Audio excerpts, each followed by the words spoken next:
39,000 కుటుంబాలు, పట్టణాల్లో 45,15,000 కుటుంబాలను సర్వే చేశాం. మొత్తంగా 1,12,00,000 కుటుంబాలను సర్వే చేసి రాష్ట్రంలో 56.33% బలహీన వర్గాల జనాభాను లెక్క తేల్చడం జరిగింది.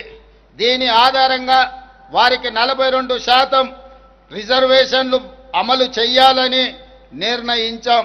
రాష్ట్ర శాసన వ్యవస్థ ఆమోదించిన ఈ బిల్లులను రిజర్వేషన్లు అమలుకు సహకరించాలని కేంద్రానికి పంపాం. మన పంపిన బిల్లులపై సత్వరం నిర్ణయం చేయాల్సిందిగా కేంద్ర ప్రభుత్వాన్ని మరొకసారి గోల్కొండ కోట మీద నుంచి తెలంగాణ ప్రజల తరఫున డిమాండ్ చేస్తున్నాను. దేశంలోని ఎస్సీ వర్గీకరణ చేసిన మొదటి రాష్ట్రంగా తెలంగాణ నిలబడింది. మాదిగ సోదరుల గుండె చప్పుడు నాకు తెలుసు.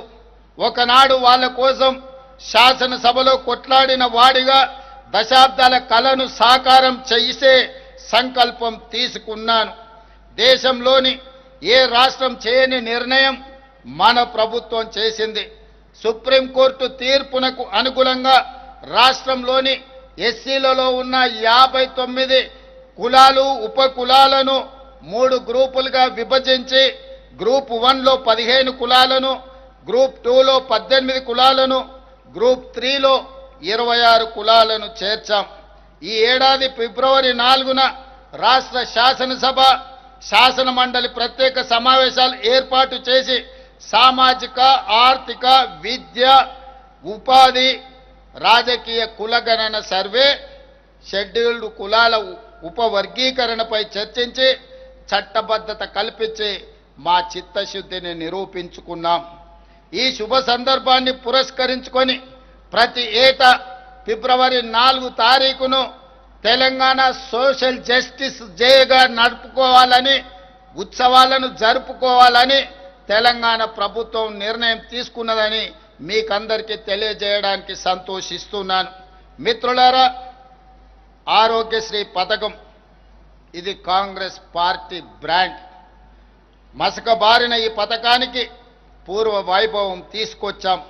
బాధ్యతలు స్వీకరించిన వెంటనే ఆరోగ్యశ్రీ పరిధిని 5 లక్షల నుండి 10 లక్షలకు పెంచాం. జబ్బుపడ్డ గరీబులకు ఇది మేమిచ్చిన భరోసా.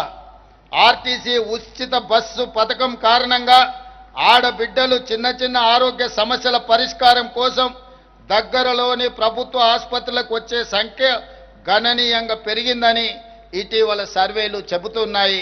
ఇందుకు మేము సంతోషం వ్యక్తం చేస్తున్నాం. అదేవిధంగా మిత్రులారా, ఉస్మానియా ఆసుపత్రి 100 ఏళ్లుగా వైద్య సేవలలో పేదలకు దేవాలయంగా పేరు పొందింది. శిథిలావస్థలో ఉన్న ఈ వైద్య దేవాలయాన్ని తిరిగి పునరుద్ధరిస్తున్నాం.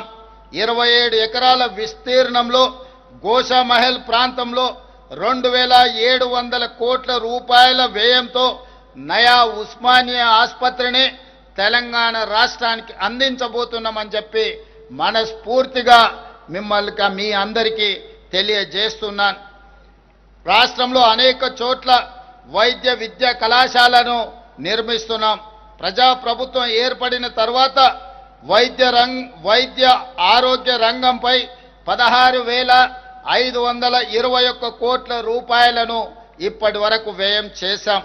అదేవిధంగా మిత్రులారా, ఆడబిడ్డలు ఆశీర్వదించిన మా ప్రభుత్వం మహిళా ఉన్నతి, తెలంగాణ ప్రగతి అనే నినాదంతో 1 కోటి మంది ఆడబిడ్డలను కోటీశ్వరులను చేయాలనే లక్ష్యంతో మేము ముందుకు సాగుతున్నాం.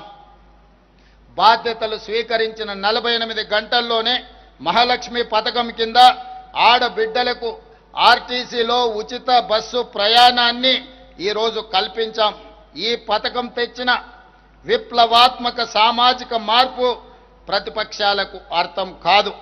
ఆర్టీసీలో ఆడబిడ్డల ఉచిత ప్రయాణం పేద మహిళ ఆర్థిక స్వావలంబనకు పునాది అవుతుంది. ఆడపిల్లలకు విద్యకు అండగా మారింది. చదువు కోసం గడప దాటే ఆడపిల్లల సంఖ్య ఈనాడు పెరిగింది. చరిత్ర పుటల్లో కలిసిపోతుందనుకున్న ఆర్టీసీకి ఈ పథకం ప్రాణం పోసింది.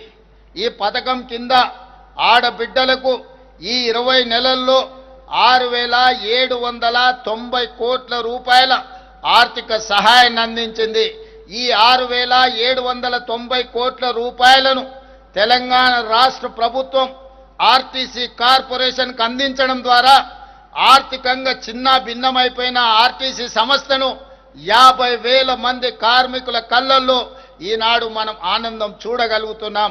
ఆ కార్మికులకు ప్రతి నెల మొదటి వారంలోనే జీత భత్యాలు అందించగలిగిన ఆర్థిక పరిపుష్టి ఈనాడు కార్పొరేషన్కు అందింది అనంటే ఈ పథకం ఎంతో ఉపయోగపడ్డది కార్మికులకు కూడా అని తెలియజేస్తున్నాను. ఇప్పటి వరకు దాదాపుగా 200 కోట్ల పైచిలుకు మహిళలు బస్సులలో ఉచితంగా ప్రతిరోజు ప్రయాణాలు చేయడం జరిగింది. ఇది మీ అందరికీ తెలియజేయడానికి నేను సంతోషిస్తున్నాను. రాష్ట్రంలో ఆడబిడ్డల సంక్షేమం అభివృద్ధి కోసం మా ప్రభుత్వం మొత్తంగా 46,689 కోట్ల రూపాయలను ఈ 20 నెలలలో సమకూర్చడం జరిగింది. అదేవిధంగా మిత్రులారా, యువ తెలంగాణ శక్తికి ప్రతీక. గడిచిన 10 ఏళ్లలో యువతను మత్తుకు బానిసలను చేసే కుట్ర జరిగింది. ఈ కుట్రని మేము ఛేదించాం. ఇవాళ తెలంగాణలో గంజాయి, డ్రగ్స్ అనే మాట వినబడడానికి వీలు లేదు. ఈ విషయంలో కఠినంగా మా ప్రభుత్వం వ్యవహరిస్తుంది. ఈగల్ పేరుతో ఏర్పాటైన వ్యవస్థ రాష్ట్రం నలుమూలల నిశితంగా నిఘా పెట్టింది. గంజాయి కానీ డ్రగ్స్ మాయగాళ్ల వెన్నులో వణుకు పుట్టిస్తుంది. యువతను రక్షించుకుంటేనే తెలంగాణకు భవిత. యువత ఉద్యోగ ఉపాధికి పెద్ద పీట వేస్తున్నాం. బాధ్యతలు స్వీకరించిన మరుక్షణం టీజీపీఎస్సీని సంస్కరించాం. 20 నెలల కాలంలో 60,000 ప్రభుత్వ ఉద్యోగ నియామకాలను చేపట్టడం ద్వారా ఆ నిరుద్యోగ యువకుల కళ్ళల్లోనే కాదు, వాళ్ళ కన్న తల్లిదండ్రుల కళ్ళల్లో ఈరోజు ఆనంద వెలుగులను చూడగలుగుతున్నాం. ఇప్పటి వరకు తెలంగాణ రాష్ట్ర ప్రభుత్వం 60,000 ప్రభుత్వ ఉద్యోగ ఖాళీలను భర్తీ చేసి, అదే కాకుండా తెలంగాణ పబ్లిక్ సర్వీస్ కమిషన్ నుంచి గ్రూప్ 1, గ్రూప్ 2, గ్రూప్ 3 పరీక్షల్ని కూడా పూర్తి చేసి తొందరలోనే ఈరోజు ఈ నియామకాలను చేపట్టబోతున్నాం. అదేవిధంగా పేదలకు విద్యను అందించే ఉద్దేశంతో డిఎస్సిని కూడా పూర్తి చేసి దాదాపుగా 10,000 పైచిలకు టీచర్ ఉద్యోగ నియామకాలు చేపట్టడం ద్వారా పేదలకు విద్యను అందుబాటులోకి తీసుకురావడానికి ప్రభుత్వం వేగంగా ముందుకు వెళుతుంది. అదేవిధంగా ప్రైవేట్ రంగంలో కూడా దాదాపుగా 1,00,000 పైగా మన